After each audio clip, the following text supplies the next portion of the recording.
수요 주빌리 오신 여러분들 주님의 이름으로 환영합니다. 지난주에 그 월요일 날 테런 카운티 협의회 목회자 원례회가 모였었는데 그동안 몰랐던 것은 우리 협의회 관할 속에 있는 교회들 가운데 아직까지 대면 예배를 한 번도 아직도 못 드리고 있는 교회가 두 교회가 있더라고요.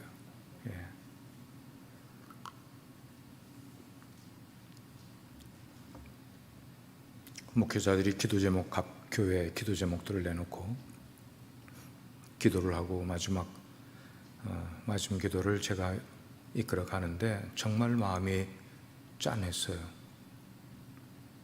정말 짠했어요. 그 교회들이 대면 예배를 드리고 싶지 않아서 못 드린 게 아니라 예배당도 없고 미국 교회에서 예배를 드리고 가정에서 예배를 드리고 이게 장기화되다가 렌트를 해서 예배를 드리던 교회가 이게 장기화되니까 그 렌트비를 내지를 못해서 클로즈하고 가정에서 예배를 드리니까 그나마 한 열 몇 명 모이는 성도들 가운데도 또 절반은 교회를 떠나가고 하는 그런 안타까운 모습을 대하니까 이웃 교회 일이지만 남의 이야기 같지가 않은 거예요. 정말 마음이 너무 안타까웠어요. 우리가 코로나 팬데믹에 좀 무디어져 있는 가운데 이게 지금 그 변종 바이러스들이 훨씬 지금 성해지고 있어요. 나도 깜짝 놀랐는데 테런 카운티가 카운티들 가운데 굉장히 하이 랭크가 되어 있어요. 테런 카운티가 지금 걸리는 바이러스는 대부분 변종입니다. 변종 델타예요. 델타. 그래서 우리가 테런 카운티에 속해 있기 때문에 각별히 그 부분에 신경을 좀 써야 되겠고, 왜 그렇게들 그 백신을 맞지 않으려고 하는지 아직도 미국은 50%가 넘지가 않았어요. 그렇게 백신을 맞지 않은데도 여러분들 보시는 것처럼 마켓이나 어디에 가면은 여러분 마스크 끼고 다니던가요? 안 끼잖아요. 안 끼잖아요. Something wrong이에요. Something wrong. 불감증이라고 보는 거예요. 오늘 말씀은 말씀만이 회복의 방법입니다 하는 제목으로 여러분과 말씀을 나누도록 하겠습니다. 독일의 어느 한 작은 마을에 가난한 한 피아니스트가 있었습니다. 그는 겨우겨우 피아노 독주회를 열어서 거기서 나오는 수입을 가지고 생계를 연명해 가던 그런 가난한 피아니스트였어요. 그런데 그는 자신의 연주회에 사람들을 좀 더 끌어모으려는 그런 생각에 자기의 이름만 가지고는 사람들이 많이 오지 않을 걸 아니까 그 당시에 정말 유명했던 피아니스트 리스트라는 피아니스트의 이름을 사칭을 한 거예요. 뭐냐면 자기는 리스트의 제자다, 그렇게 사칭을 해서 광고를 그렇게 포스터를 냈습니다. 그런데 하필이면 그 가난한 피아니스트가 연주회를 가지게 된 그날에 그 리스트가 바로 그 마을을 방문하게 됐어요. 방문하게 됐어요.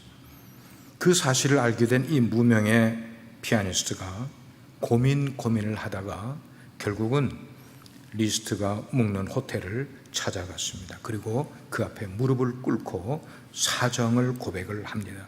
선생님, 저는 고아 출신으로 어렵게 가난한 가운데 피아노를 공부를 했어요.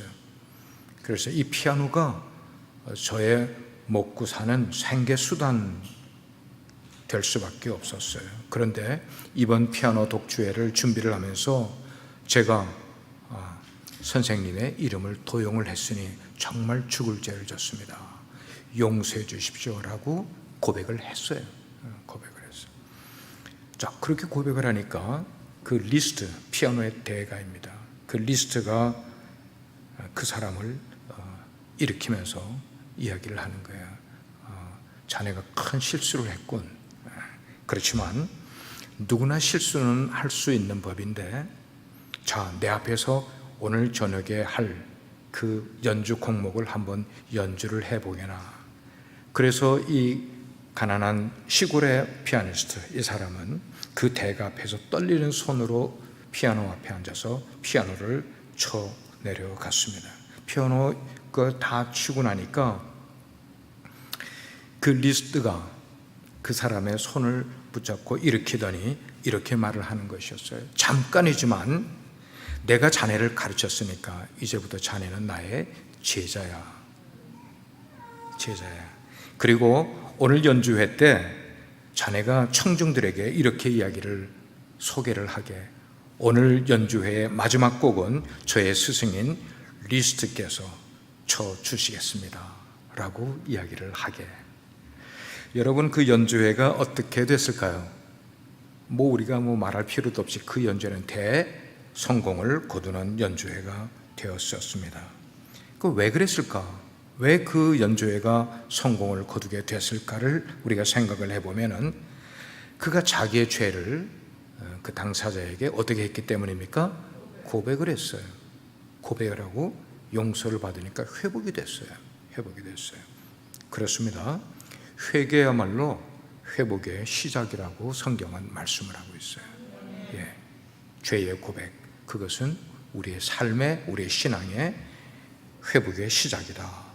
오늘 말씀은 회복의 메시지입니다. 회복을 위한 하나님의 첫 번째 메시지는 내가 행한 일을, 하나님의 일을 기억하라 하는 말씀이었어요. 내가 행한 일들을, 내가 너희 백성들을 위해서 한 일들, 그 백성은 바로 하나님의 선택된 이스라엘 백성들을 위하여 한 일을 너희는 기억하라고 말씀을 하고 있어요. 하나님께서는 이스라엘 백성을 애굽에서 인도하신 다음에 시내산에 이르게 됐을 때 그 시내산에서 그 인도한 백성들을 위하여서 하나님의 종 모세를 통하여 율법을 주셨어요. 자, 이제 중요한 거 한 가지 들어갑니다. 하나님이 그들에게 먼저 주신 것은 가나안 땅이 아니라 뭐였어요? 율법을 먼저 주셨다는 것입니다.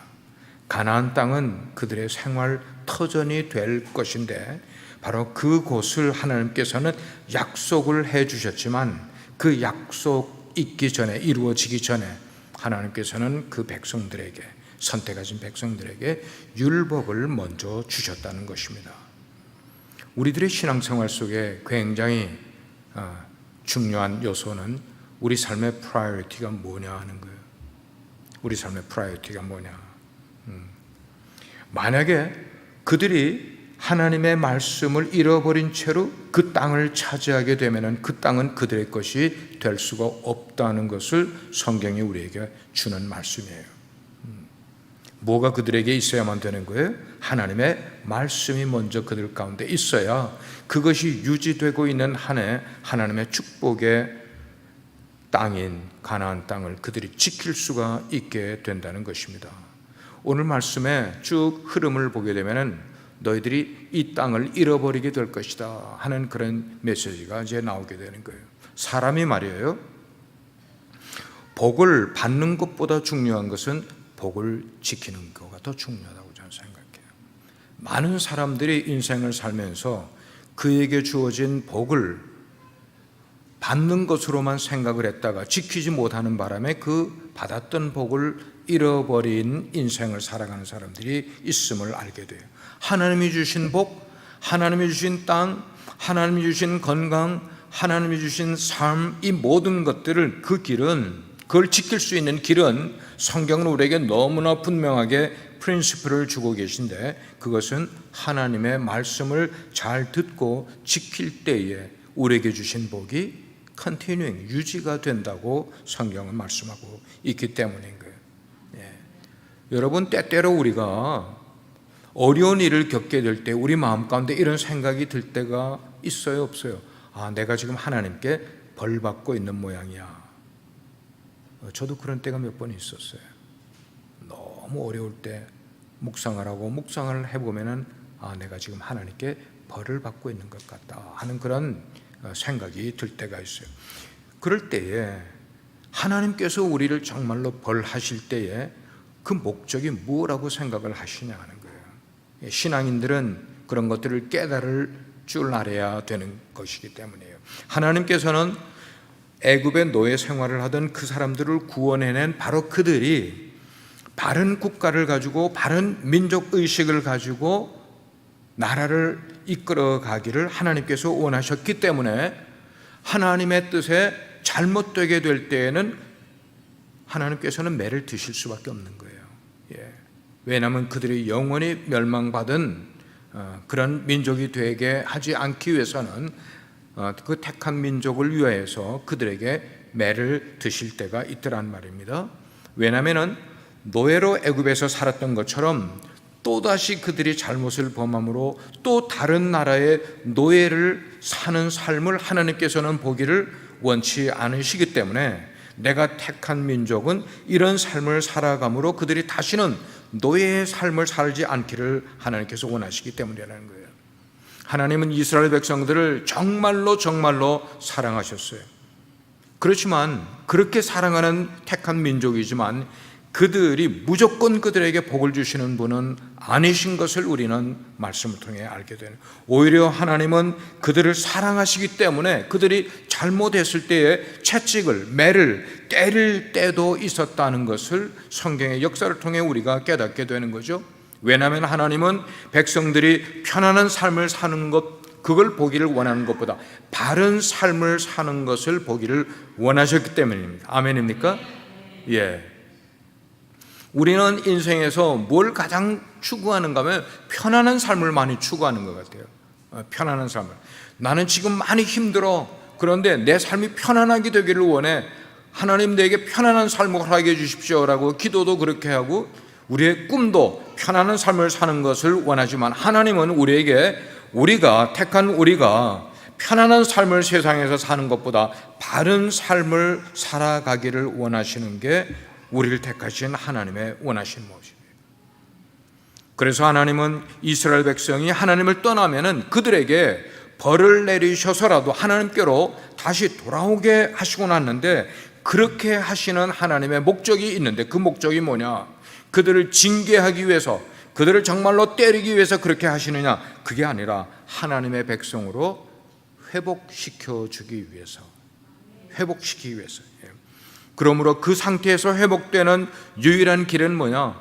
하나님이 우리를 얼마나 사랑하시고 우리를 위하여 계획을 갖고 계시고 약속을 주신 그 하나님의 말씀을 기억하고 그 말씀을 지켜가는 삶을 살아가는 것, 그것이 우리에게 정말 중요한 것입니다. 하나님은 이스라엘 백성을 어느 타 민족보다, 어느 타 백성들보다 정말 사랑하셔서 다른 민족에게는 그렇게 하지 않았지만 그 약속의 땅, 가나안 땅을 그들에게 약속을 하시고 주시고, 그리고 열국에서 뛰어난 백성이 되게 하시려는 계획을 하나님께서 하늘 위에서 다 갖고 계셨단 말이에요. 그러나 이런 하나님의 마음에도 불구하고 그 백성들은 택함 받은 그것을 축복으로만 여겼지 하나님의 말씀을 팔로우하는 것은 행하지 않고 하나님을 떠났습니다. 하나님의 말씀을 버린 그런 삶을 살아가게 될 때 하나님께서는 그들을 사랑하시기 때문에 그들을 바로잡기 위해 벌을 그들에게 내리실 것이라는 거예요. 그러나 그 벌은 백성에 대한 하나님의 사랑 때문에 내리신다는 것을 전제를 우리는 확실히 이해를 하고, 그 이해가 오늘 우리를 향한 삶에서도 동일하게 하나님께서 우리에게 그런 은혜를 주신다고 깨닫게 되는 것입니다. 그러므로 만약에 이스라엘 백성들이 회개를 하고 하나님께 돌아와 그 하나님의 말씀을 청종하게 된다면, 하나님의 말씀을 정말 귀담아 듣고 그걸 지키려고 하게 된다면 하나님께서는 다시라는 단어가 나와요. Again. 다시 그들에게 복을 주실 것이라는 거예요. 교회도 마찬가지라고 생각을 해요. 한때 교회가 엄청나게 부흥의 불길이 있어서 성도들마다 불꽃이 튀기는 그런 신앙생활을 하던 때가 있었는데, 어느덧 그런 것이 쓰러져 버리고 불꽃이 일어나지 않는 그런 신앙생활로 잠잠해지게 될 때에 그 교회는 뭐가 필요한 거예요? 하나님의 성령의 불이 revival again.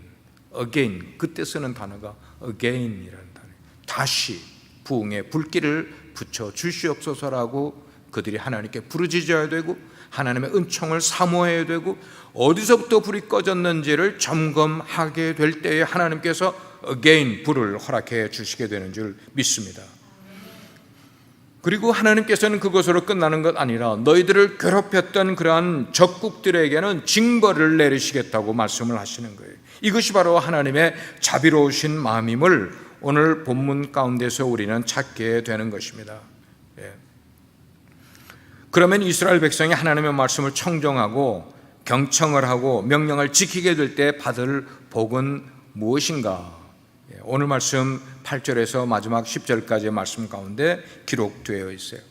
회개하고 돌아온 백성이 하나님의 말씀을 잘 청종을 하고 또 지키게 되면은 하나님께서는 그들의 하는 모든 일과 그리고 그들의 자녀들과 가축의 새끼들과 그리고 토지 소산에 복을 주시겠다고 약속을 하셨어요. 그리고 그들을 다시 기뻐하셔서 그들이 비록 한때는 하나님을 버리고 하나님의 말씀을 외면하고 자기 갈 길로 갔었던 민족들이었지만 그들이 다시 돌아오게 될 때 하나님은 그들을 다시 기뻐하셔서 복을 주실 것이라고 약속을 하고 계셨어요. 하나님의 말씀을 청종하는 것은 하나님의 벌을 받아 쫓겨난 나라에서 돌아올 때만 그 말씀이 유효한 것이 아니라 지속적으로 말이죠. 지속적으로 하나님의 복을 받고 번성할 수 있는 그런 방법도 바로 거기에 있다는 것이에요. 그러므로 하나님의 자녀들은 회복이 되어서 하나님 앞으로 돌아온 후에도 계속해서 우리는 방심하지 말고요. 방심하지 말고 하나님의 말씀을 청종해야 한다는 것이죠. 그렇게 하게 되면은 하나님께서는 그들이 하는 일에 만사의 복을 허락하시겠다고 말씀하고 있는 거죠. 이 부분을 조금 더 여러분께 다시 한번 리마인드 시켜드리면 하나님 말씀에 순종하게 되면은 그들이 가나안 땅에서 받기로 되어 있던 모든 하나님의 약속된 복을 그들로 다 받고 누리게 만들어줄 뿐만 아니고 그들의 하는 자녀들의 일들이 잘 되게 해줄 뿐만 아니고 그것뿐만 아니고 그들이 목축을 하게 되면 그들은 대부분 유목민족 아닙니까? 목축을 하게 되면 그들의 가축들에게 복을 준다는 거예요. 가축들이 생산을 많이 하고 실하게 자라게 만들어준다는 거예요. 그들이 만약에 농사를 짓게 된다 그러면 그 토지 소산을 많게 만들어 주시겠다고 하나님이 그렇게 말씀을 하시더라는 거예요. 사랑하는 여러분, 우리가 하나님이 기뻐하시는 그 기쁨의 대상이 된다는 것 정말 영광스러운 일 아닙니까? 그런 거예요. 우리가 하나님의 기쁨의 대상이 된다고 하는 것은 얼마나 영광스러운 일인지 몰라요. 크리스찬은 그냥 신앙생활을 통해서 간신히 하나님의 징계나 하나님의 채찍만 피해 다니면서 그냥 채찍만 안 맞으면 돼 하는 정도의 그런 성도가 아니라 정말로 우리가 신앙생활을 하면은 하나님의 기쁨이 되는 신앙생활이 되어야만 될 줄 믿습니다. 하나님의 기쁨이 되어야 된다는 거예요. 그게 우리의 기도 제목이 되어야 돼. 하나님, 저는 하나님의 기쁨이 되는 인생 되기를 원합니다. 하나님의 기뻐하시는 자가 되기를 원합니다. 하나님이 기뻐하시는 일을 하는 자가 되기 원합니다. 우리 가정도 그렇게 되기 원하고 우리 교회도 하나님이 기뻐하시는 교회가 되기를 원합니다. 그러므로 신실하게 하나님을 사랑함으로 하늘 복을 지속적으로 받아야 되는데 그 촉매제가 뭐냐? 그 촉매제가 바로 하나님의 말씀을 청종하고 지키는 것이라고 말씀합니다.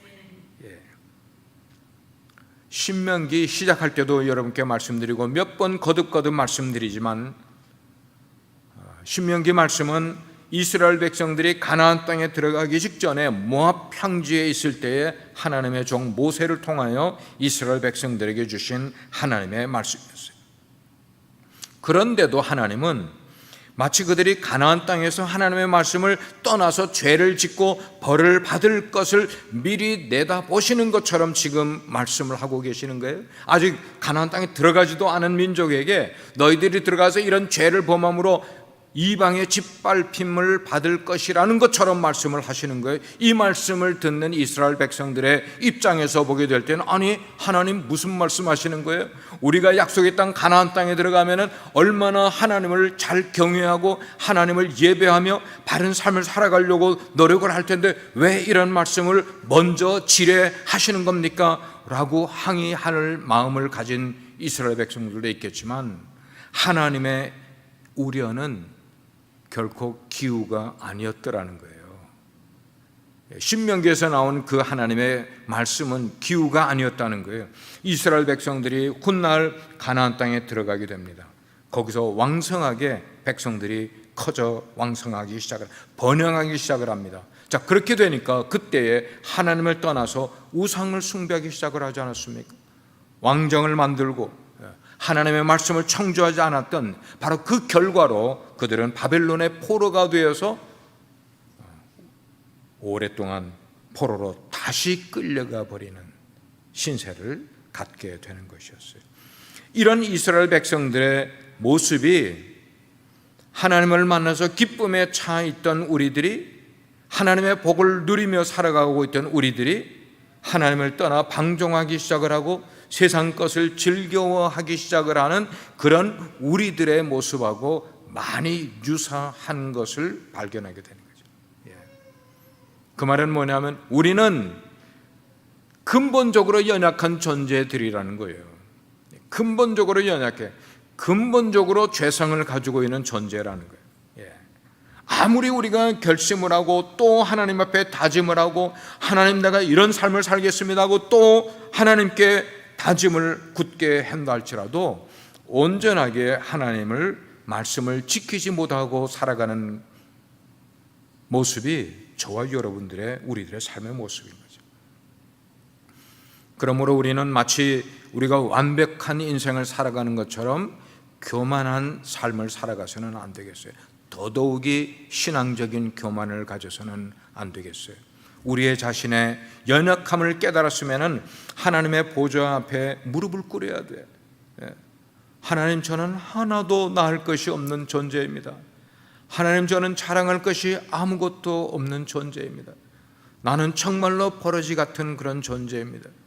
이렇게 자신의 연약함을 아는 것, 그것이 바로 우리가 은혜 받는 은혜의 출발점은 우리의 모습을 바로 깨닫는 그때가 은혜의 출발점이 된다고 말씀을 하고 있어요. 하나님은 이스라엘 백성들의 연약함을 아셨어요. 앞으로 그들이 가나안 복지에 들어가게 되면, 그리고 그들이 왕성한 국가를 이루게 되고 그들이 풍요로움을 누리게 되면은 분명히 하나님의 말씀을 떠나, 그리고 하나님의 명령을 떠나 죄를 지을 것도 아셨어요. 그리고 그들이 하나님의 벌을 받아 포로가 될 것도 하나님은 미리 다 하셨어요. 그러나 하나님은 거기서 그치지 아니하고 그들이 포로 생활 후에 회복되게 돼서 그들이 다시 돌아오게 될 것도 하나님은 아시고 미리 예언의 말씀으로 해 주셨단 말이에요. 이게 바로 자비로우신 하나님이시다 하는 거예요. God of grace. 하나님의 자비로우심은 모든 것을 다 아시면서도 하나씩 하나씩 그 단계를 만들어 가시는, 우리는 그렇게 볼 수가 있어요.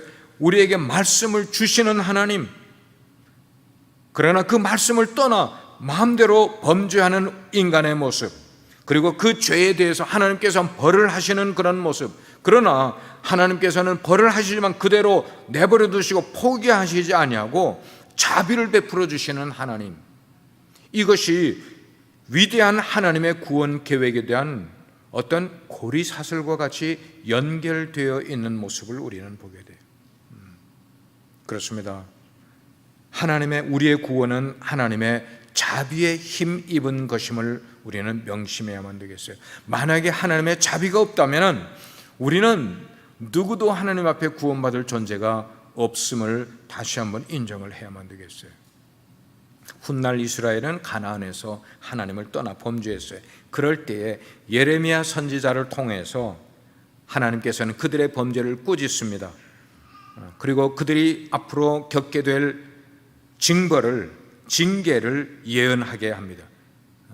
그러나 예레미야의 예언은 거기서 징계로 끝나지 아니하고 먼 훗날 하나님의 은혜로 너희들이 다시 이 땅으로, 하나님의 약속의 땅으로 귀환하게 될 것이다 하는 약속까지도 예레미야 선지자를 통하여 이미 말씀해 주시는 하나님, 그 예언하시는 하나님이 위대하신 분이죠. 우린 그 분을 믿고 그분의 말씀을 순종하고 따라가야죠. 그렇습니다. 하나님은 자비로우신 분이시지만 동시에 하나님은 정의로우시고 엄하신 분이세요. 하나님이 이스라엘 백성들에게 한없는 은혜를 베푸시는 하나님이시지만, 그러나 말씀을 바르게 철저하게 지키지 않게 되면은 하나님은 택한 백성이라 할지라도 무겁게 징계하시는 분이 바로 하나님이셨어요. 그러나 징계로 끝나는 것 아니라 그 다음에 그 징계로부터 다시 회복할 수 있는 길을 주시고 그것을 하나님의 종을 통하여서 예견해 주시는 하나님. 이렇게 하나님은 정의로우면서도 말씀을 어긴 사람에게는 반드시 그 행한 대로 벌하시는 하나님. 그러나 또 반면에 하나님은 사랑이 많으셔서 회개하고 돌아오는 이들에게는 은혜를 베풀어 주시는 하나님. 오늘 말씀을 맺습니다. 약속의 땅을 잃어버리고 포로로 끌려간 백성이 다시 돌아올 수 있는 길은 바로 하나님의 사랑 때문에 다시 돌아올 수 있게 되는 것입니다. 만약 하나님께 정의만 있고 하나님께 사랑이 없다면 이 세상 모든 인류는 하나님의 저주에 빠지게 될 것이에요. 그러나 반면에 하나님께 사랑만 있고 정의가 없으면 이 세상 모든 사람은 방종하여 하나님을 떠난 삶을 살아가게 될 것이에요. 이런 하나님의 정의와 사랑이 절묘하게 만난 곳이 바로 골고다 십자가였습니다.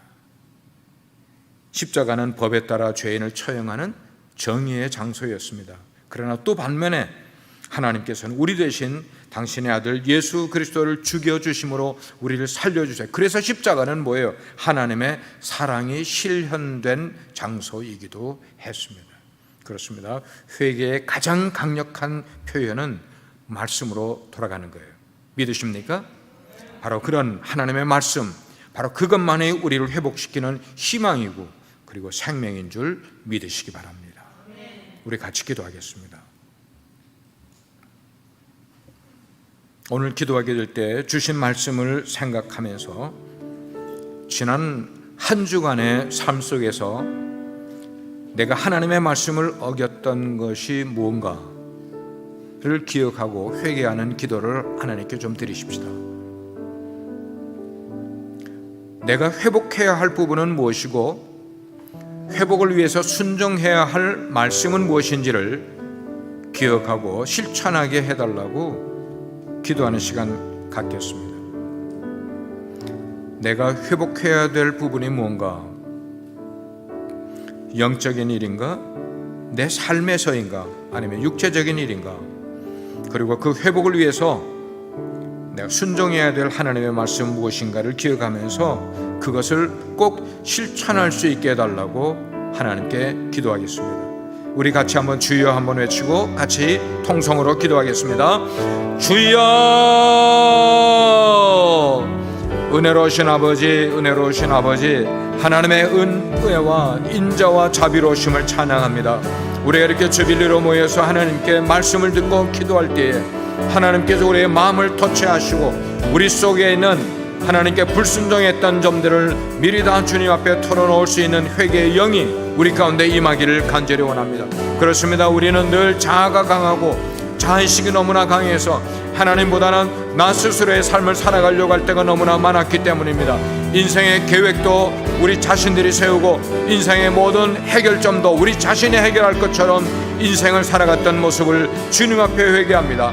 아버지 하나님, 그리고 주 예수 그리스도께서 우리를 위하여 십자가를 죽어주심으로 우리를 구원시켜 주셨는데 그 놀라운 은혜를 우리들의 마음 가운데 품고 인생의 주인으로 모시고 인생의 십자가로 모실 수 있는 귀한 은혜를 베풀어 주시기를 간절히 원합니다. 아버지, 우리 각자의 심령 가운데 회복해야 될 점이 무엇입니까? 무엇이 우리 가운데 회복해야 될 점입니까? 주님 가르쳐 주시고 가르쳐 줄 뿐만 아니고 우리로 그것을 실천할 수 있는 믿음 주시기를 간절히 원합니다. 아버지, 실천 있는 믿음을 살아가는 자들 되기를 간절히 원합니다. 이 더운 여름철날 우리의 모습이 나태함으로 치지 않게 하시고 더욱더 이럴수록 하나님께 가까이 가는 삶을 살려고 노력하고 애쓰는 저희들 삼아 주시기를 간절히 원합니다. 오직 하나님의 말씀 회복만이, 아버지, 그 약속 회복만이 우리를 새롭게 만들어 줄 수 있는 하나님의 놀라운 은혜인 줄 믿습니다. 주님, 그렇게 우리를 새롭게 인도하여 주옵소서. 하나님 말씀 가운데 저희들을 하나님이 이끌어주시는 하나님 그런 귀한 은혜를 저희들이 누릴 수 있도록 주님 도와주시기를 간절히 원합니다. 하나님, 우리들의 삶 가운데서 하나님